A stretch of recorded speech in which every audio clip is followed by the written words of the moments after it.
Muy buenas y bendecidas noches, señores. Bienvenidos. Ay, está muy lejos el micrófono, por eso no se oye bien. Listo, ¿cómo estamos? Padre, en el nombre de Cristo te damos gracias. Gracias por permitirnos llegar a tiempo y poder llevar tu palabra a todos los hogares que estén necesitados de ella, a todas las personas que necesiten escucharla. Te pedimos que el día de hoy muchos doblen su rodilla, reconociéndote como Rey de Reyes y Señor de Señores. En el nombre de Cristo Jesús. Amén. Muy buenas noches, señores, bienvenidos. Ahora sí, más tarde de lo normal, pero gracias a Dios no vamos a dejar sin leer la palabra de Dios este día.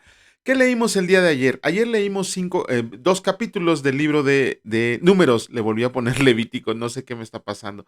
Pero bueno, en el capítulo 5 del libro de Números, vimos algo ahí, la ley de los celos, ¿no? Cuando un marido se sentía que su mujer estaba haciendo algo indebido, la llevaba a poner a prueba con el sacerdote. Ahí hacían una especie de ritual y si la mujer resultaba culpable, se le hinchaba el bien. Bueno, algo ahí medio extraño, ¿no? Pero en realidad, bueno, son decretos que ordenó el Señor, aunque muchas veces no comprendemos esas cosas, pero a final de cuentas están en la palabra. No es bueno, personalmente no se me hace muy interesante. Pero lo que viene en el capítulo 6 que leímos ayer también, sí se me hace un poquito algo más interesante. Es cuando se habla de los votos nazarios y la parte final. ¿Qué es un voto nazario? Primero que nada tenemos que comprender que la palabra nazario viene de una raíz que significa separados. Era una especie de voto, una especie de juramento que se le hacía al Señor y duraba aproximadamente de 30 a 100 días. Bueno, 30 era como la regla normal, ya 100 días era para los más aventados. En ese tiempo, el que hacía el voto nazario no tenía que beber nada del fruto de la vid, nada, nada, nada, y tampoco podía comer el fruto, o sea, las uvas. Eh, ¿Por qué? Porque el vino habla de la felicidad humana y se supone que era un tiempo que iba a pasar en comunión con Dios o era un voto que él había hecho para poder cumplir alguna ofrenda, poder cumplir algún sacrificio.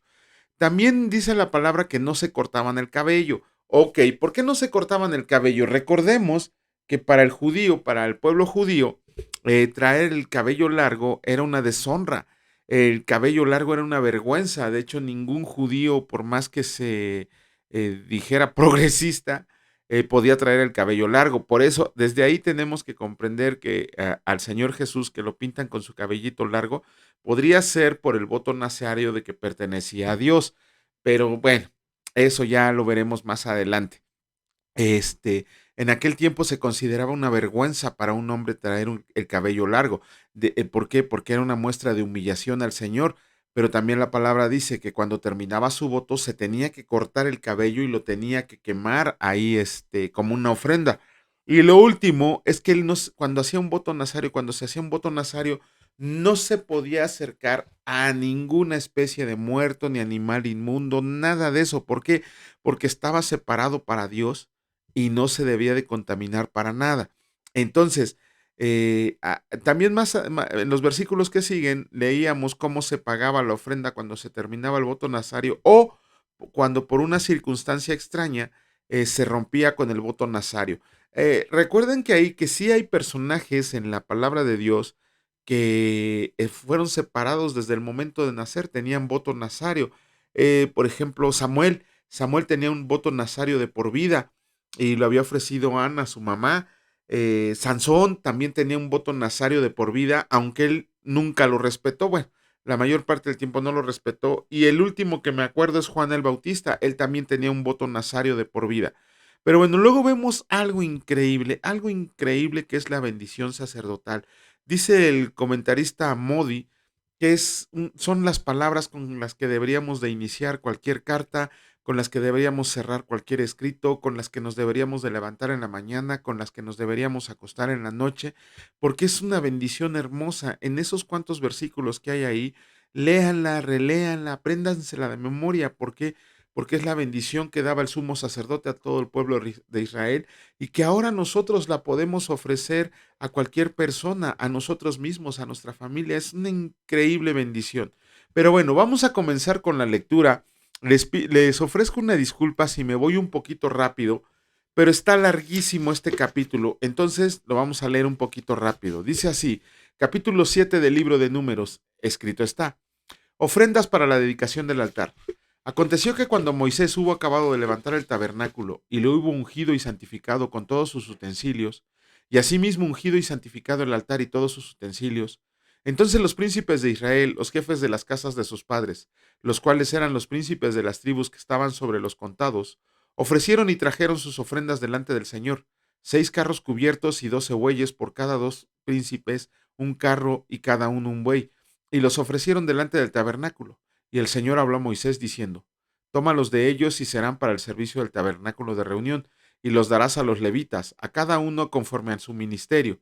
Entonces Moisés recibió los carros y los bueyes y los dio a los levitas. 2 carros y 4 bueyes dio a los hijos de Gersón conforme a su ministerio, y a los hijos de Merari dio 4 carros y 8 bueyes conforme a su ministerio, bajo la mano de Itamar, hijo del sacerdote Aarón. Pero a los hijos de Coat no les dio porque llevaban sobre sí en los hombros el servicio del santuario.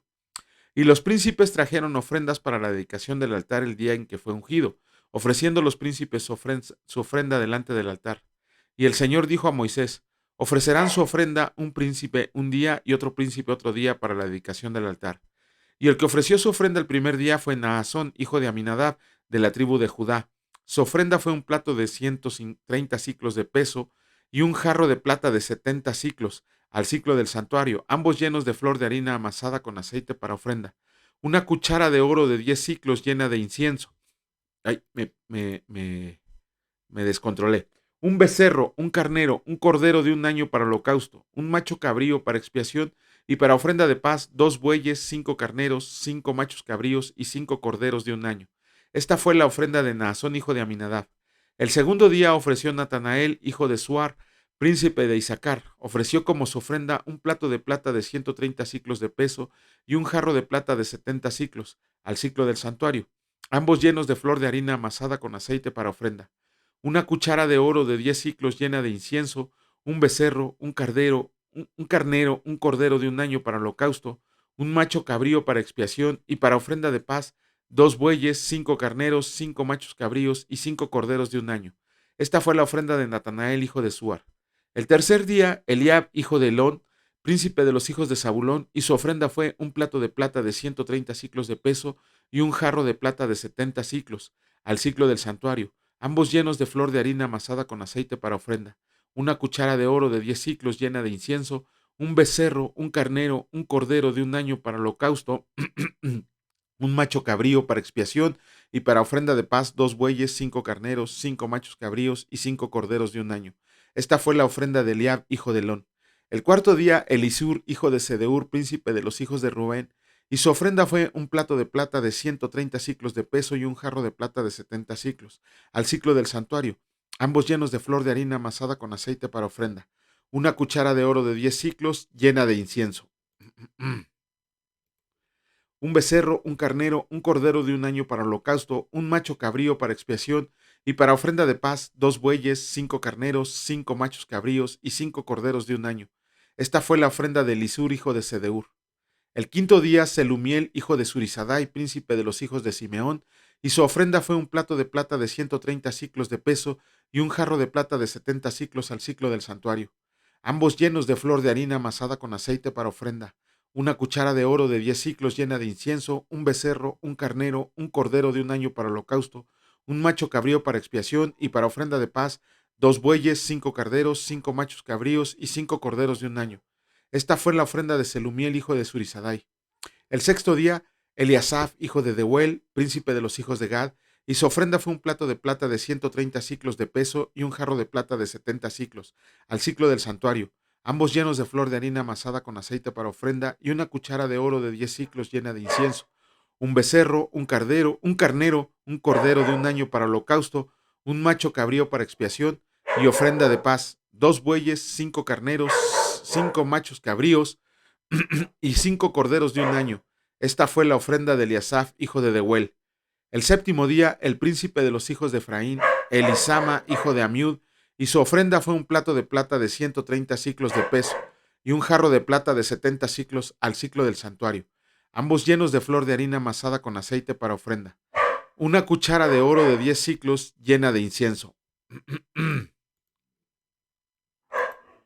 un becerro, un carnero, un cordero de un año para holocausto, un macho cabrío para expiación, y para ofrenda de paz, 2 bueyes, 5 carneros, 5 machos cabríos y 5 corderos de un año. Esta fue la ofrenda de Elisama, hijo de Amud. Permítame 20 segundos.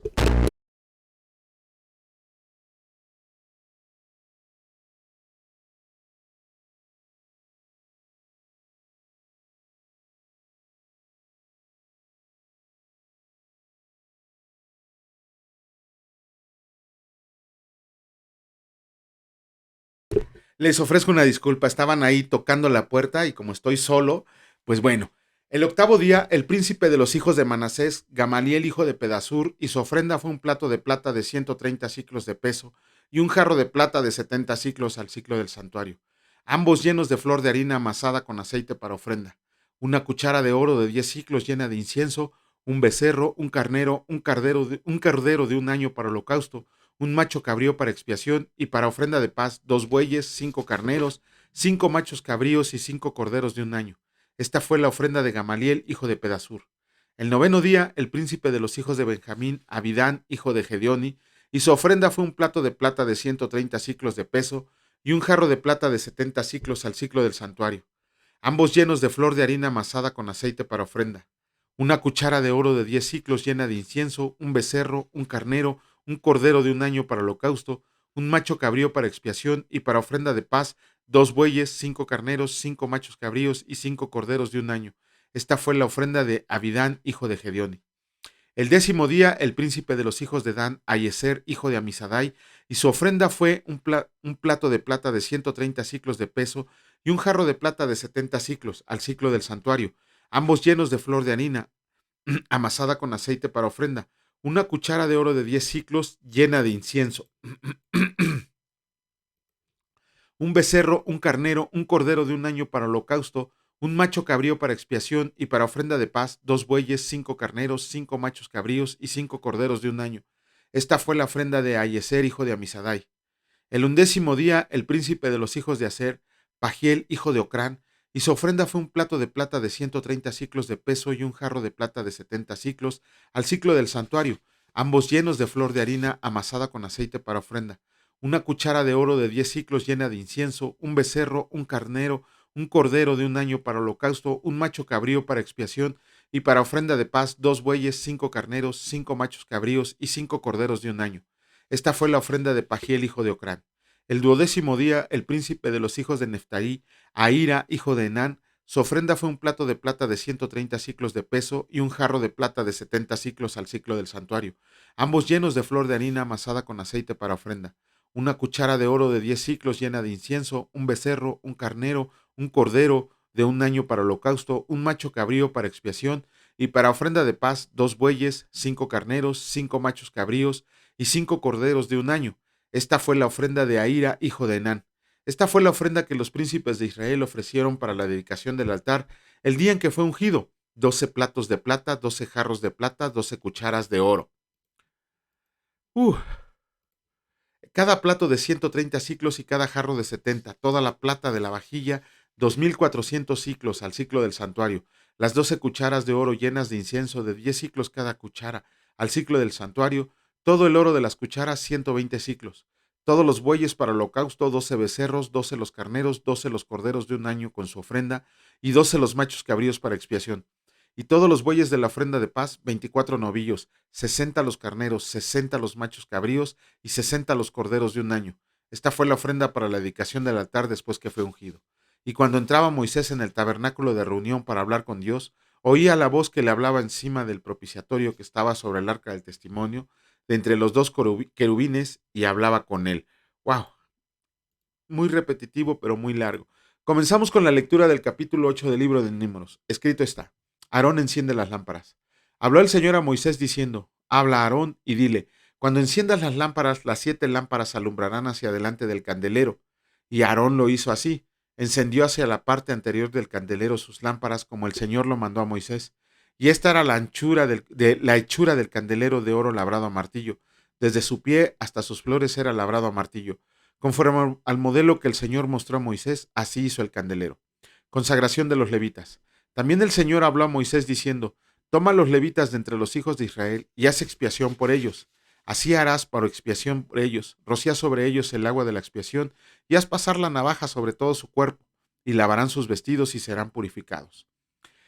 Luego tomarán un novillo con su ofrenda de flor de orina amasada con aceite, y tomarás otro novillo para expiación. Y harás que los levitas se acerquen delante del tabernáculo de reunión, y reunirás a toda la congregación de los hijos de Israel. Y cuando hayas acercado a los levitas delante del Señor, pondrán los hijos de Israel sus manos sobre los levitas, y ofrecerá a Aarón los levitas delante del Señor en ofrenda de los hijos de Israel, y servirán en el ministerio del Señor. Y los levitas pondrán sus manos sobre las cabezas de los novillos, y ofrecerás el uno por expiación y el otro en holocausto al Señor para hacer expiación por los levitas. Y presentarás a los levitas delante de Aarón y delante de sus hijos, y los ofrecerás en ofrenda al Señor. Así apartarás a los levitas de entre los hijos de Israel, y serán míos los levitas. Después de eso vendrán los levitas a ministrar en el tabernáculo de reunión. Serán purificados y los ofrecerás en ofrenda, porque enteramente me son dedicado a mí los levitas de entre los hijos de Israel. En lugar de todo primer nacido, los he tomado para mí en lugar de los primogénitos de todos los hijos de Israel. Porque mío es todo primogénito de entre los hijos de Israel, así de hombres como de animales, desde el día que yo hería todo primogénito en la tierra de Egipto. Los santifiqué para mí, y he tomado a los levitas en lugar de todos los primogénitos de los hijos de Israel. Y yo he dado en don a los levitas a Aarón y a sus hijos de entre los hijos de Israel, para que ejerzan el ministerio de los hijos de Israel en el tabernáculo de reunión, y reconcilien a los hijos de Israel, para que no haya plaga en los hijos de Israel, al acercarse los hijos de Israel al santuario. Y Moisés y Aarón y toda la congregación de los hijos de Israel hicieron con los levitas conforme a todas las cosas que mandó el Señor a Moisés acerca de los levitas. Así hicieron con ellos los hijos de Israel, y los levitas se purificaron y lavaron sus vestidos, y Aarón los ofreció en ofrenda delante del Señor. E hizo Aarón expiación por ellos para purificarlos. Así vinieron después los levitas para ejercer su ministerio en el tabernáculo de reunión, delante de Aarón y delante de sus hijos, de la manera que mandó el Señor a Moisés acerca de los levitas, así hicieron con ellos. Luego habló el Señor a Moisés diciendo: los levitas de 25 años arriba entrarán a ejercer su ministerio en el servicio del tabernáculo de reunión, pero desde los 50 años cesarán de ejercer su ministerio y nunca más lo ejercerán. Servirán con sus hermanos en el tabernáculo de reunión para hacer la guardia, pero no servirán en el ministerio. Así harás con los levitas en cuanto a su ministerio. ¡Wow! Bueno, con eso terminamos la lectura de los 2 capítulos que nos tocan el día de hoy. Y se me olvidó hacer un comentario al inicio de la lectura. Bueno, no es tanto un comentario. Ayer una persona nos preguntó, a mí se me hizo una excelente pregunta. No sé si fue un torito, no sé si fue de verdad algo que se desconocía, pero me gustó mucho la pregunta, porque esta persona nos preguntó acerca de que si los hijos de Moisés también habían sido contados entre el censo. Ok, vamos a darle respuesta. Sabemos que Moisés, su primera esposa, se llamó Séfora. Fue una esposa que tomó cuando huyó del pueblo de Egipto y se fue a refugiar a las tierras de Madián. Ahí conoció a un personaje llamado Jetro, del cual tomó una de sus 7 hijas por esposa, que era Séfora. Tuvo 2 hijos con él, Gersón y Eliezer. Para comprender qué pasó con esta familia tenemos que leer la palabra del Señor, porque solamente 3 veces se menciona a Séfora, la esposa de Moisés, junto con sus hijos. Y de hecho ya leímos las 3 veces. La primera fue obviamente cuando Moisés la conoció y se casó con ella en el desierto de Madián, cuando la encontró en un pozo. La segunda vez fue cuando iban de regreso a Egipto para que Moisés pudiera liberar al pueblo y estuvo a punto de matarlo Dios, algo que ya también explicamos. No me acuerdo si lo explicamos. Bueno, si no lo explicamos, ahí me lo pueden mandar como pregunta. ¿Por qué Dios iba a matar a Moisés? Y Séfora le salvó la vida. De hecho, le dijo que ya eran esposos de sangre. Y es la única vez que habla Séfora. Y la tercera y última vez que vemos a Séfora en la palabra de Dios fue cuando Jetro visitó a Moisés y le dijo que estaba haciendo mal cuando él pretendía juzgar todos los asuntos del pueblo. Que Jetro le dio ¿cómo se llama? Un consejo muy bueno acerca de que seleccionara varones para que le ayudaran a administrar justicia. Pero ahí vemos ahí algo, a mí también me entra la duda, acerca de que Jetro se despidió de Moisés, y dice la palabra de Dios en Éxodo capítulo 4, creo eso, en el 18, porque ahí es donde aparece 2 veces Séfora. Dice que Jetro recibió en su casa a Séfora y a los hijos de Moisés. Séfora acompañó a Moisés a Egipto a liberar al pueblo, pero cuando visitó Jetro a Moisés, se da por entendido que Moisés la mandó a vivir con Jetro porque sabía lo que le esperaba, sabía el pueblo que tenía que hacer, sabía muchas cosas Moisés, que ¿cómo se llama? Que no, que iban a pasar y tal vez no quiso hacer sufrir a Séfora ni a Gerson. Personalmente, también en un comentario bíblico en el de William MacDonald que leí, dice que los hijos de Moisés no fueron contados entre el pueblo de Israel porque primero no eran israelitas de cepa pura. Ajá, Séfora era de otra nación, Moisés él sí era israelita. Entonces Gerson y Eliezer vendían a ser como una mezcla de las dos razas. Segundo, dice la palabra que Jetro recibió en su casa a Séfora y a sus hijos, o sea que no los iba acompañando. De hecho, ni en el libro de Levítico ni en el libro de Números se menciona ni a la esposa ni a los hijos de Moisés, por eso damos por hecho que Séfora se fue a vivir a casa de su papá Jetro. La última vez que se menciona a Séfora es en el capítulo 18 del libro de Éxodo. Entonces, no se contaron entre los hijos de Israel a los hijos de Moisés.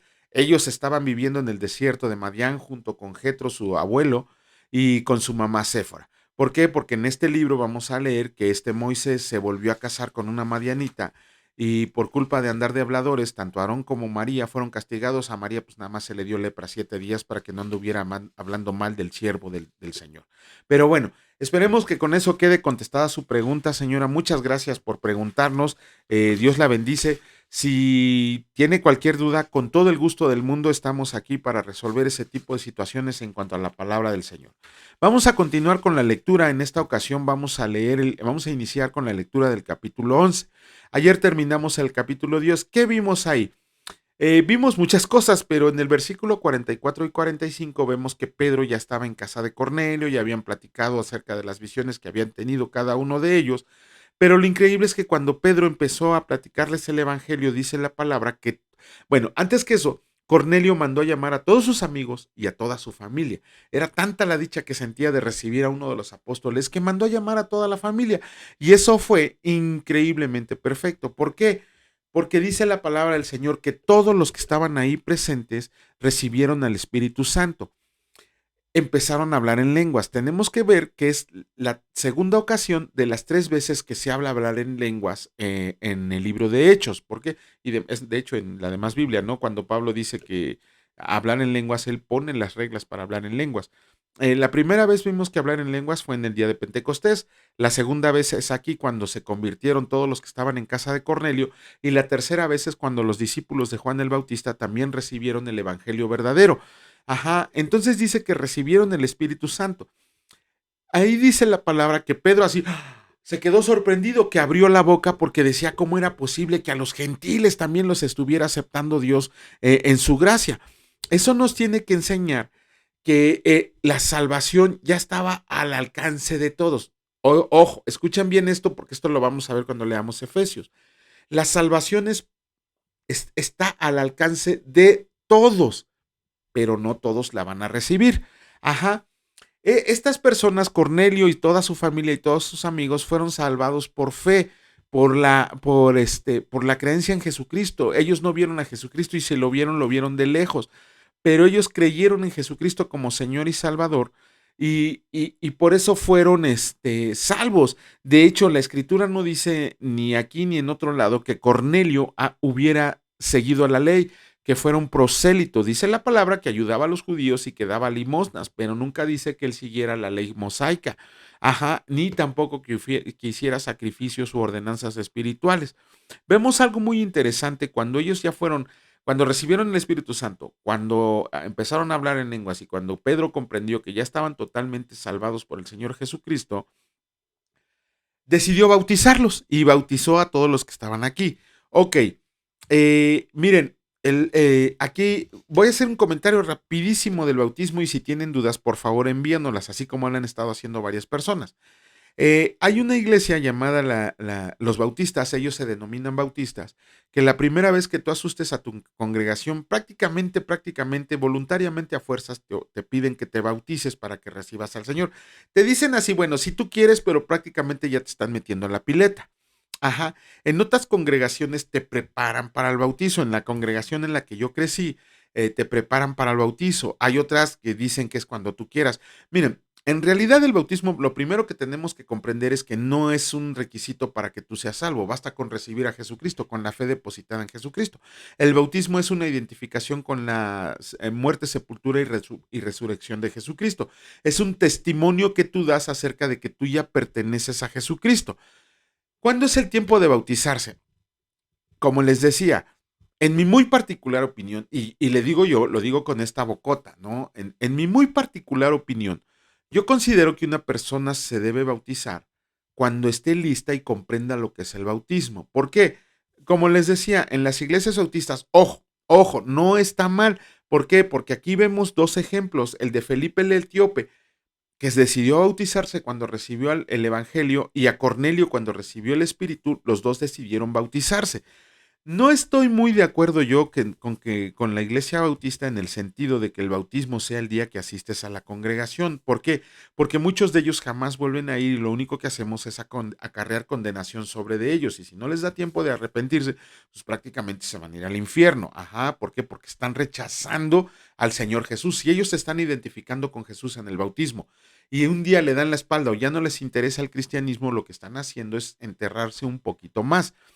Personalmente, y escúchenlo bien, no estoy diciendo que así sea, no estoy diciendo que así sea en la palabra de Dios, eso lo tienen ustedes que discernir. Personalmente les doy mi punto de vista. De esas rarísimas veces en que yo doy mi punto de vista, considero que el bautismo se debe de hacer cuando tú ya comprendas lo que es el bautismo y cuando tú sientas el verdadero deseo, cuando tú ya estés seguro de que perteneces a Jesucristo.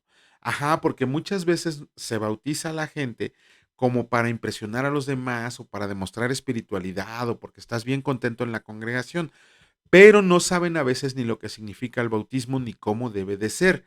Entonces, como les digo otra vez, personalmente considero que uno se debe de bautizar cuando sea consciente de lo que es el bautismo. Ojo, tampoco estoy en contra de que el primer día que vayan a la congregación se bauticen. ¿Por qué? Porque así pasó en la palabra con el etíope y con Cornelio. El primer día que recibieron el evangelio se bautizaron. Está bien, no estoy en contra. Está bien que se bauticen el primer día. También no estoy en contra ni a favor que se preparen para investigar qué es el bautismo y se puedan bautizar. En mi muy particular caso, yo me bauticé hasta que comprendí realmente lo que era el bautizo y entonces fue cuando yo decidí bautizarme y me preparé para el bautizo. Pero bueno, eso es lo que les quería comentar. Si ustedes ya son bautizados, gloria a Dios. Si no son bautizados, pídanle al Señor que les dé la guía para que ustedes puedan bautizarse también.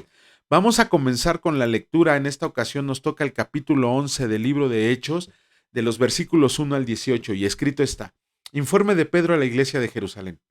Oyeron los apóstoles y los hermanos que estaban en Judea que también los gentiles habían recibido la palabra de Dios. Y cuando Pedro subió a Jerusalén, disputaban con él los que eran de la circuncisión, diciendo: ¿Por qué has entrado en casa de hombres incircuncisos y has comido con ellos? Entonces comenzó Pedro a contarles por orden lo sucedido, diciendo: Estaba yo en la ciudad de Jope orando, y vi en éxtasis una visión, algo semejante a un gran lienzo que descendía que por las cuatro puntas era bajado del cielo, y venía hasta mí. Cuando fijé en él los ojos, consideré y vi cuadrúpedos terrestres y fieras y reptiles y aves del cielo.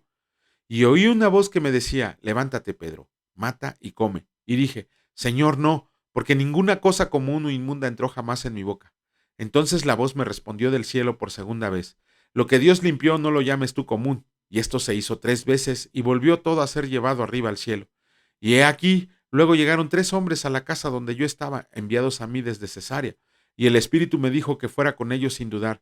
Fueron también conmigo estos 6 hermanos y entramos en casa de un varón quien nos contó cómo había visto en su casa un ángel que se puso en pie y le dijo: Envía hombres a Jope y haz venir a Simón, el que tiene por sobrenombre Pedro, y él te hablará palabras por las cuales serás salvo tú y toda tu casa. Ay, me equivoqué, perdonen ustedes. Y cuando comenzó a hablar, cayó el Espíritu Santo sobre ellos también, como sobre nosotros al principio. Entonces me acordé de lo dicho por el Señor cuando dijo: Juan ciertamente bautizó en agua, mas ustedes serán bautizados con el Espíritu Santo. Si Dios, pues, les concedió también el mismo don que a nosotros que hemos creído en el Señor Jesucristo, ¿quién era yo para que pudiera estorbar a Dios? Entonces, oídas estas cosas, callaron y glorificaban a Dios, diciendo, de manera que también los gentiles ha dado Dios arrepentimiento para vida. Con eso terminamos la lectura del día de hoy. Espero, perdonen por la rapidez, gracias a Dios. Bueno, perdonen por la rapidez, espero haya sido entendible los comentarios. La persona que nos preguntó, ojalá hayamos podido responder bien a su pregunta y esperamos mucho más preguntas. Padre, en el nombre de Cristo te damos gracias. Gracias porque me permitiste llegar a tiempo, Señor, porque hasta el día de hoy no hemos faltado a tu palabra. Llevamos prácticamente 60 días leyendo diariamente tu palabra, tan solo este año, Señor, y queremos que así sigan otros cientos días más, Señor. Eso es algo que nosotros nos pusiste a hacer, lo hacemos con gusto. Y no importa lo que se atraviese, no importa lo que venga, no importan los obstáculos, Señor, siempre llegaremos, aunque sea tarde pero sin sueño, a predicar tu palabra, Señor. Te agradecemos por todas las personas que ven estos videos. Bendice su casa, bendice su hogar, bendice su comida, bendice su alimento, bendice el fruto del trabajo de sus manos, Señor, y que siempre, siempre estén bien. Te alabamos y te bendecimos en el nombre de Cristo Jesús. Amén. Que Dios los bendiga, señores, y si Dios lo permite, nos vemos el día de mañana. Cuídense mucho. Hasta luego.